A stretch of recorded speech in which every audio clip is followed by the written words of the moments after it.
आप सबका स्वागत है अपने YouTube channel me and my YouTube classes. जो आज हमारा जो टॉपिक है वो इम्पोर्टेंट है और जैसा कि आपको पता है नीति निर्देशक तत्व।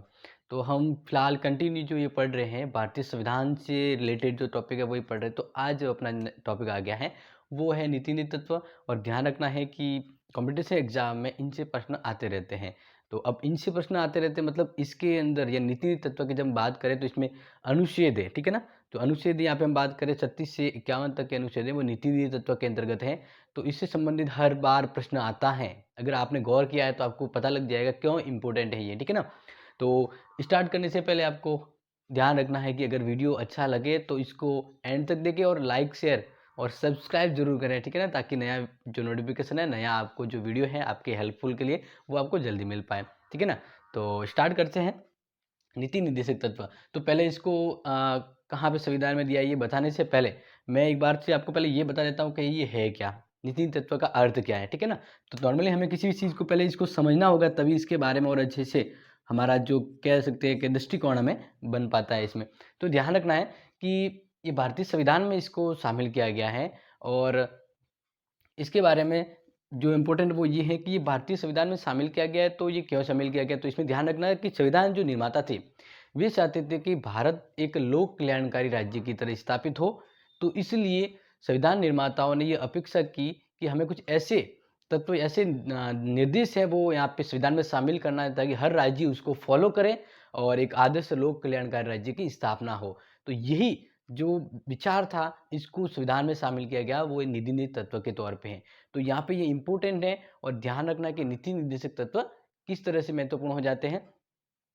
तो इस तरह से आपको ध्यान रखना कि इसका जो है एक यानी लोक कल्याणकारी राज्य की स्थापना के लिए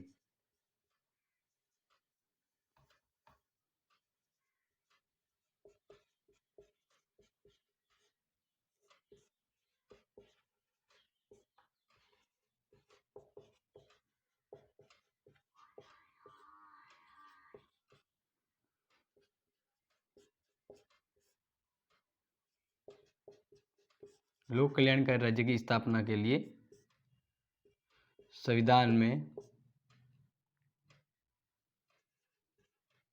इन्हें शामिल किया गया है।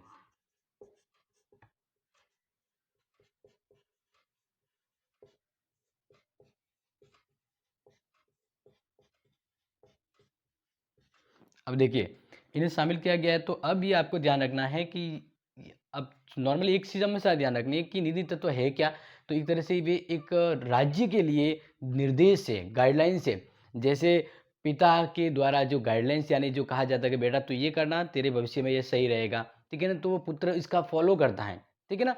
अगर नहीं करेगा तो पिता इतना अगर फोर्स नहीं करेगा लेकिन उसको अगर वो उस नियम को, पिता के आदेशों को अगर वो मानता है तो बच्चा आगे जाके कुछ अच्छा काम जरूर करेगा, कोई अच्छा कह सकता है अपना मुकाम हासिल कर सकता है। तो वैसे ही नीति निर्देशक तत्व है वे एक गाइडलाइंस है उन राज्यों के लिए, उन राज्यों की सरकार के लिए जो काम कर रही है, जो शासन कर रही है। तो संविधान के द्वारा इन्हें इसलिए शामिल किया गया है कि हर राज्य इनकी इनके अंतर्गत जो निधि तत्व में जो शामिल है उन्हीं को अपनाते हुए हर राज्य अपना शासन चलाए।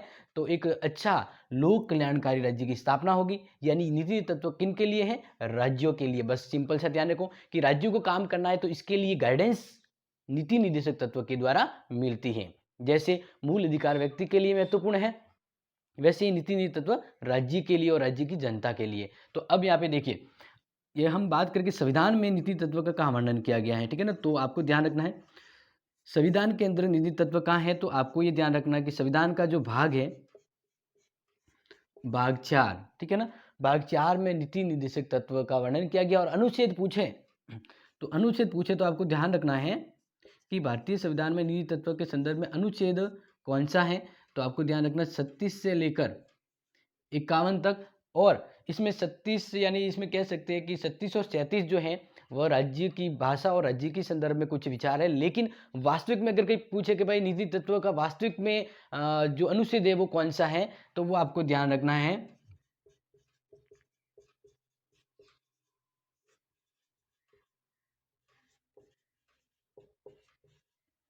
वो है 38 से लेकर 51 तक। तो वैसे आपको कंफ्यूज नहीं होना है, एग्जाम में जब आए तो आपको यही फिल करना है 36 से लेके 51 तक। लेकिन मतलब ये है कि राज्य को जो निर्देश दिए जा रहे हैं वो कहाँ से स्टार्ट हो रहे हैं, तो वो हो रहे हैं 38 से लेके 51 तक, ठीक है ना। तो कन्फ्यूज नहीं होना है आपको, ये नॉलेज ये भी होना चाहिए और इसका पता होना चाहिए। अब एक बात इंपॉर्टेंट आ जाती है कि ये जो नीति निर्देशक तत्व हैं वो भारतीय संविधान में किसी और के संविधान से प्रभावित हैं। तो यानी नीति निर्देशक तत्व किस देश से लिए गए हैं, किस देश से आए हैं, कहाँ से आए हैं, आयरलैंड से आए हैं, आयरलैंड से आए हैं, समझ में आना है। आयरलैंड से नीति तत्व को अपनाया गया है, तो इसलिए आप यहाँ पे ध्यान रखेंगे। मैं यहाँ पे लिख देता हूँ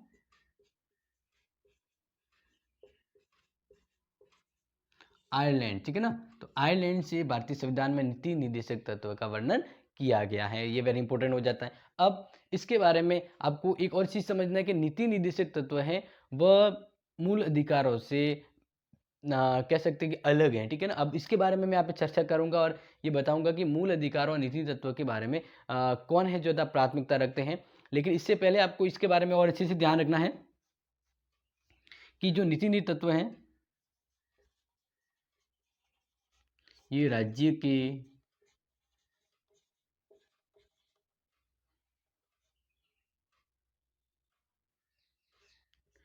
निर्देश के रूप में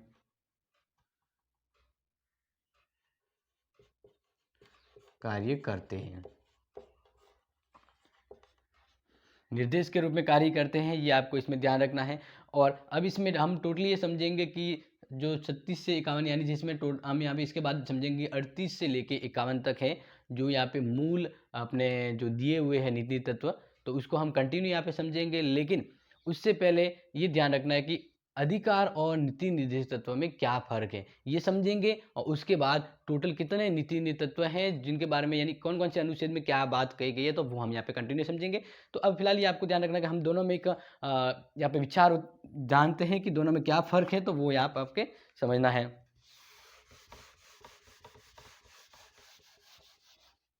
क्योंकि प्रश्न यही आते हैं एग्जाम में, जो मैं अभी आपको यहाँ पे बता दिया है, और जो थ्योरेटिकल होते हैं वो इस तरह से पूछे जाएंगे।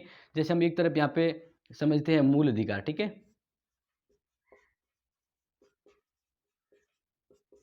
और इस तरफ हम देखते हैं नीति निर्देशक तत्व।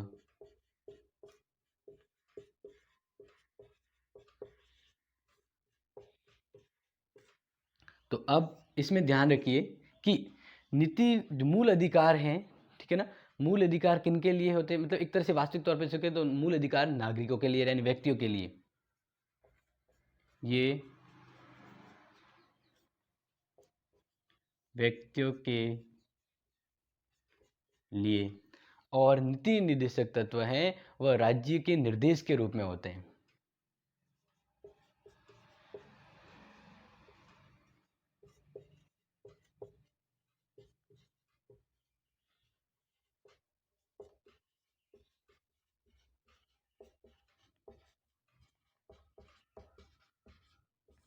इसके बाद नेक्स्ट आ जाए कि भी जो मूल अधिकार हैं, ठीक है ना, वह जब भी मतलब ये नॉर्मली ये बात आती है कि मूल अधिकार है वो वाद योग्य होते हैं। वाद योग्य मतलब जब आपके मूल अधिकारों का कहीं पे हरण होता है या फिर मूल अधिकार आपको नहीं मिलते तो आप न्यायालय के पास जाते हैं, यानी मूल अधिकार वाद योग्य है। क्या है? वाद योग्य है।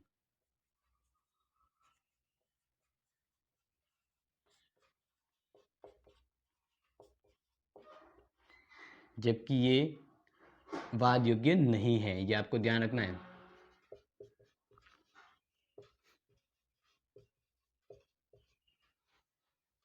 इसके बाद ये आ जाता है कि मूल अधिकारों का संरक्षण किया जाता है। मूल अधिकार संरक्षणीय है, ठीक है ना, मूल अधिकार संरक्षणीय है।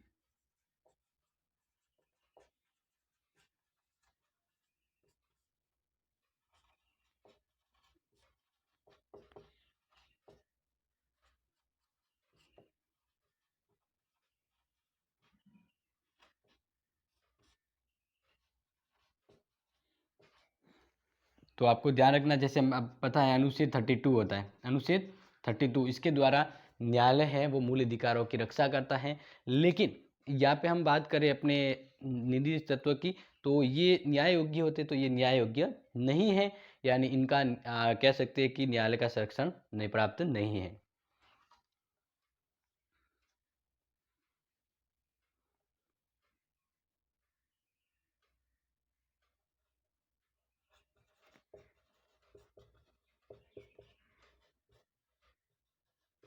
ठीक है। अब इसके अलावा जो इम्पोर्टेंट है वो आपको मैं यहाँ पे बता देता हूँ कि जब ये पूछा जाता है कि भाई मूल अधिकार महत्वपूर्ण है या कर्तव्य ज़्यादा महत्वपूर्ण है, मतलब मूल अधिकार महत्वपूर्ण है,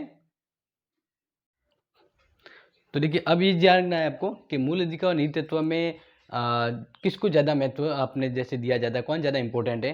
तो आपको ध्यान रखना है कि एक जैसे फैसला आया था, ठीक है ना, तो हम उसके बारे में बात करें।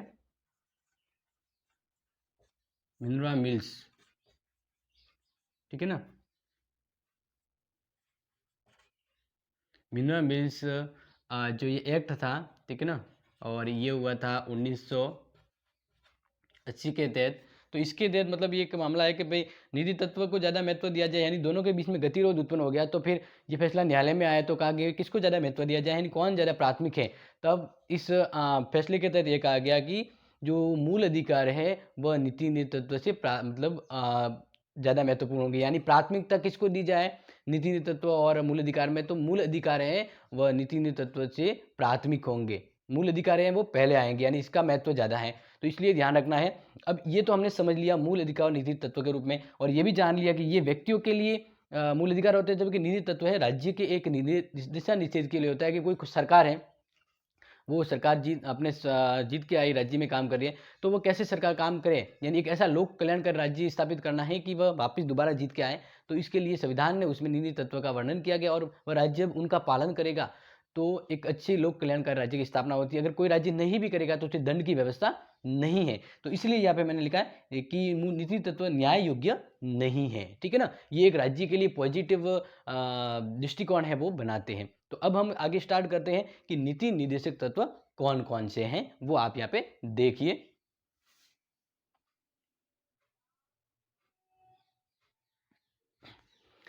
तो इस तरह से अपने जैसे मैं अभी बता रहा था कि अपने निधि तत्व है कौन कौन से, ठीक है ना। तो ये तो आप समझ गए होंगे निधि तत्व के बारे में कि भाई निधि तत्व है वो राज्य के लिए एक गाइडेंस की तरह होते हैं, और ये अपेक्षा की जाती है, संविधान जो निर्माता था उन्होंने कहा है कि जो राज्य है वह इन निर्देशों को पालन करते हुए राज्य में शासन व्यवस्था स्थापित करेगा, तो एक अच्छा लोक कल्याण का राज्य बन सकता है। तो हम यहाँ से बारी बारी से हम यहाँ पे इसको पढ़ते हैं, और मैं आपको ये बताऊंगा कि कौन कौन सा है जो इम्पोर्टेंट रहता है, ठीक है ना, कौन कौन सा जो इम्पोर्टेंट रहता है और आपको वो याद रखना है। तो देखिए पहला यहाँ पे आपके सामने है कि अनुच्छेद 36, ठीक है ना, यहाँ पे 36 से 51 तक है। तो ये इसमें दो है वो अनुच्छेद इसमें ही शामिल है, लेकिन इसके अलावा जो है वो निधि तत्व है वो राज्य के लिए गाइडेंस के रूप में होते हैं। तो देखो अनुच्छेद 36 से राज्य की भाषा दी गई है कि राज्य क्या है, मतलब किस तरह का राज्य होगा, तो एक डेफिनेशन है वो राज्य के बारे में दी गई है। और 37 में कहा है कि इस भाग में समाहित सिद्धांतों को लागू करना, और जो निधि तत्व में जो बातें हैं वह लागू करने की प्रक्रिया है वो की जाती है। यानी ये है कि निधि तत्व का अगर पालन नहीं होता तो कानूनी दंड नहीं होता, लेकिन संविधान के द्वारा ये व्यवस्था की गई है कि जब संसद को लगे कि कोई तत्व राष्ट्रीय महत्व का है तो उसके लिए कानून भी बनाया जा सकता है। अब इसके बाद आ जाता है 38 यानी अनुच्छेद 38। अनुच्छेद 38 क्या कहता है कि राज्य द्वारा जन कल्याण के लिए, राज्य द्वारा जन कल्याण कल्याण के लिए सामाजिक व्यवस्था को बढ़ावा देना। ये सामाजिक सुविधाएं जितनी भी हो वो राज्य करेगा ताकि लोगों को एक अच्छा सामाजिक वातावरण उपलब्ध हो सके, ठीक है ना। जैसे अलग अलग सुविधाएं होती है सामाजिक, जैसे पेंशन वगैरह या अलग अलग कोई विश्राम वाले या सुविधाएं वगैरह जो राज्य बनाता है वो अनुच्छेद 38 के तहत ये उसे मतलब निर्देश दिया गया है।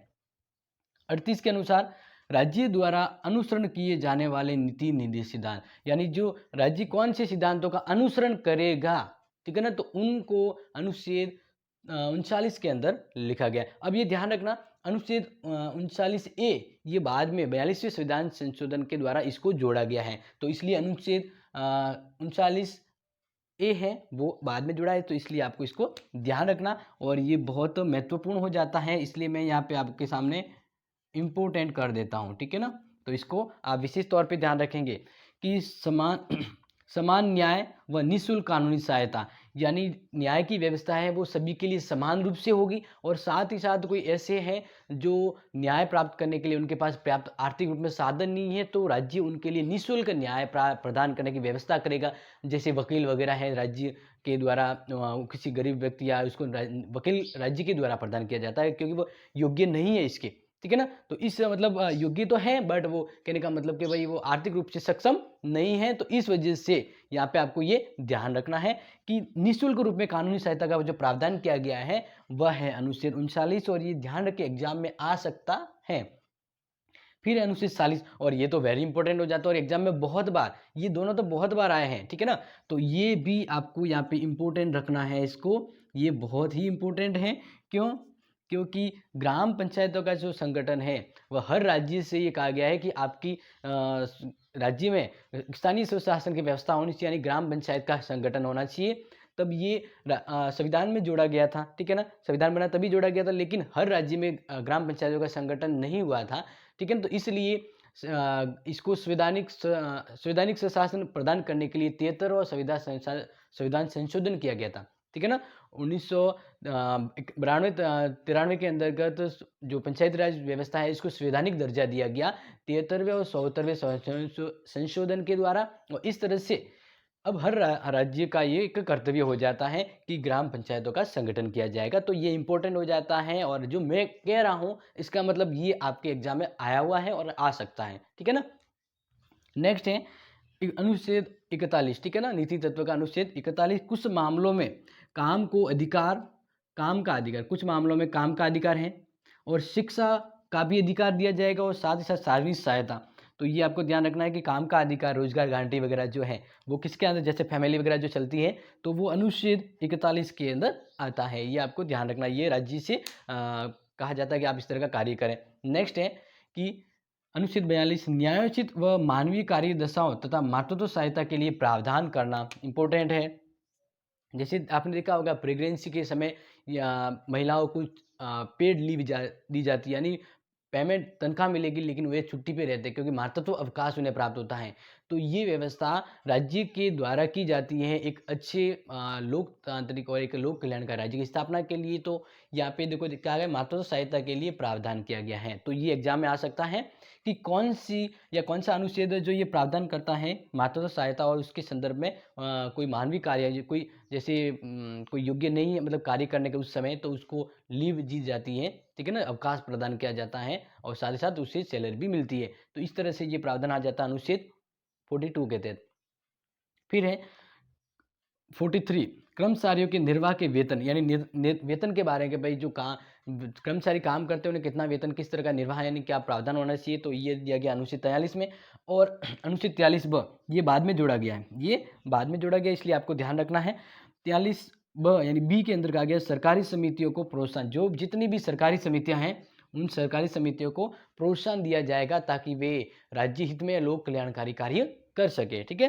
नेक्स्ट आ जाते हैं, अब ये एक वेरी इंपॉर्टेंट हो जाता है और इसको भी वेरी वेरी इंपॉर्टेंट आप मान लीजिए, ठीक है। क्यों? क्योंकि मैंने पहले ही आपको बताया कि जो इंपॉर्टेंट वो बता रहा हूँ। तो देखिए, नागरिकों के लिए समान नागरिक संहिता का अधिकार, यानी कानून की नज़र में सभी समान है, सभी को बराबर न्याय का हक मिलेगा, ठीक है ना, सभी के लिए कानून बराबर होगा। तो ये व्यवस्था यानी सभी को समान कानूनी व्यवस्था का प्रावधान किया गया, ये कौन सा अनुच्छेद कहता है, और राज्य इसके लिए व्यवस्था करेगा, जो कानूनी व्यवस्था बनाता है, यानी जो जितनी भी राज्य में जो व्यवस्था होती है सबको कानूनी नज़र में समान रखा जाता है जो भी है। तो कानून के द्वारा सभी के प्रति समान नागरिक संहिता का प्रावधान किया गया है, ठीक है ना। तो ये आपको ध्यान रखना है कि समान नागरिक संहिता, ये इंपॉर्टेंट हो जाता है, ठीक है ना। समान नागरिक संहिता का उल्लेख कौन से अनुच्छेद में किया गया, अनुच्छेद आपको वेरी इंपॉर्टेंट ध्यान रखना है 44 के तहत, ठीक है ना।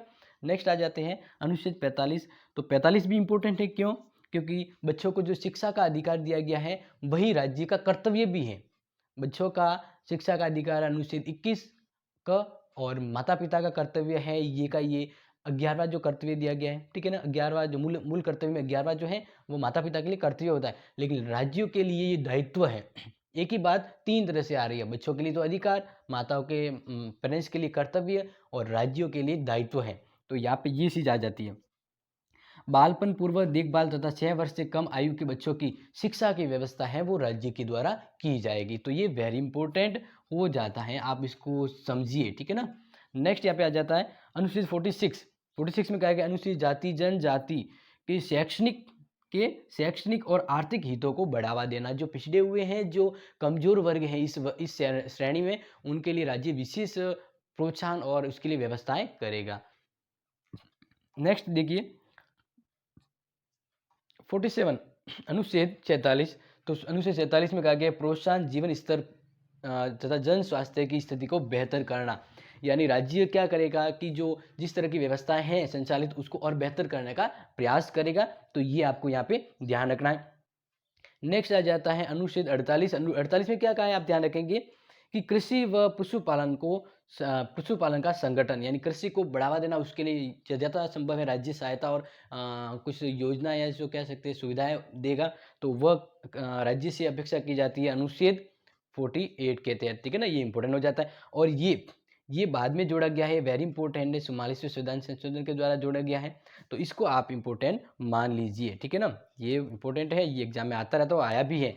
पर्यावरण संरक्षण और संवर्धन और वन्य जीवों की सुरक्षा करने के लिए राज्य यथासंभव कार्य करेगा, और ये संविधान के द्वारा उसे एक निर्देश दिया गया है। तो अनुच्छेद 48 एक इंपॉर्टेंट हो जाता है। फिर अनुच्छेद 49 है कि पर्यावरण, ठीक है ना, ये हो गया अपने स्मारक तथा राष्ट्रीय महत्व के स्थानों का संरक्षण। यानी जो भी स्मारक है राष्ट्रीय महत्व के, ठीक है ना, उनका संरक्षण करना, उनका क्या करना, संरक्षण करना और उनको सजो के रखना, ये राज्य का एक तरह से दायित्व होगा, और ये संविधान के द्वारा उन्हें कहा गया है अनुच्छेद 49 के तहत। अब अनुच्छेद आ जाता है 50। तो 50 आपको ध्यान रखना है, ये वेरी इंपॉर्टेंट है, वेरी वेरी इंपॉर्टेंट, आप समझ लीजिए। जो मैंने आपको कह दिया कि इंपॉर्टेंट है, इसका मतलब चांसेज है, वो कंपटीशन एग्जाम में बहुत बार आया हुआ है और आएगा, ठीक है ना। तो इसलिए इसको ध्यान रखना है। न्यायालय, यहाँ पे ध्यान रखना है इसको, ठीक है ना। न्यायपालिका का कार्यपालिका से अलगाव, यानी आपको पता है कि कार्यपालिका और न्यायपालिका स्वतंत्र रूप में काम करती है। क्यों? क्योंकि न्याय देना होता है, तो अगर सरकार का न्यायपालिका अगर सरकार का ही अंग हो, तो वह सरकार यानी राज्य से जुड़ा हुआ ही फैसला देगी, तो वहाँ पे व्यक्तियों का स्वतंत्रता या व्यक्तियों के जो अधिकार है वो नहीं मिल पाते। जैसे अपने देखते हैं गॉड, तो भगवान होता है, वो एक तरह से निराला होता है और वह सभी को निष्पक्ष रूप में न्याय देता है, तो वो स्वतंत्र है, सबसे अलग है। इसी तरह न्यायपालिका भी एक तरह से स्वतंत्र होती है, वह स्वतंत्र होकर वह निष्पक्ष रूप में काम करती है। तो ये राज्य से कहा जाता है कि वहाँ पे न्यायपालिका को एक तरह से स्वतंत्र कार्य करने का अवसर दिया जाए, और संविधान ने इसकी पुख्ता व्यवस्था की है। तो ये आ जाता है अनुच्छेद 50, न्यायपालिका का कार्यपालिका से अलगाव, ठीक है ना, अलग होकर काम करने का। फिर अनुच्छेद 51 है, वो आप ध्यान रखेंगे, अंतर्राष्ट्रीय शांति और सुरक्षा को प्रोत्साहन देना। यह राज्य काम करेगा, क्योंकि राज्य चाहता है कि भारत एक ऐसी व्यवस्था कायम करे कि पूरे विश्व में वह शांति के रूप में प्रख्यात हो जाए। तो इसलिए राज्य, ये इस अंत में जोड़ा गया कि शांति व्यवस्था बनाए रखना राज्य का एक दायित्व होगा, ठीक है ना। तो अब मेरे हिसाब से जो मैंने आपको टिक किए हैं वो इंपॉर्टेंट है, समझ लीजिए। 1 2 3 4 5 6 7 8 9 10 के आसपास चाहिए जो इम्पोर्टेंट हो, और एग्जाम में इसमें से जरूर आएगा। ये मैं आज कहता हूँ कि एग्जाम में इसका एक न एक प्रश्न मिलेगा, क्योंकि इम्पोर्टेंट है। और इसलिए ध्यान रखना, अनुच्छेद 36 से 51 तक है वो भारतीय संविधान में नीति निर्देशक तत्व से संबंधित है, और राज्यों का ये दायित्व है कि वह इस तरह के नियमों की पालना करे। और अगर कोई नहीं करता है या नागरिक भी इसका पालन नहीं करता है, तो कानूनी दंड नहीं दिया जाता, लेकिन राष्ट्रीय महत्व का कोई विषय हो जाए तो इसके लिए संसद कानून बना सकती है। तो गाइज, अब इससे संबंधित अगर आपको कुछ भी कंफ्यूजन है तो आप जरूर कमेंट बॉक्स में शेयर करें, और कहें कि सर मुझे समझ नहीं आया है, तो मैं इसके लिए कोई हो सकता है एक नया वीडियो आपके सामने पेश करूं। और इंपॉर्टेंट और अच्छा लगा है ये, तो इसको जरूर लाइक शेयर एंड सब्सक्राइब करें, ठीक है ना। तब तक के लिए thank you and take care.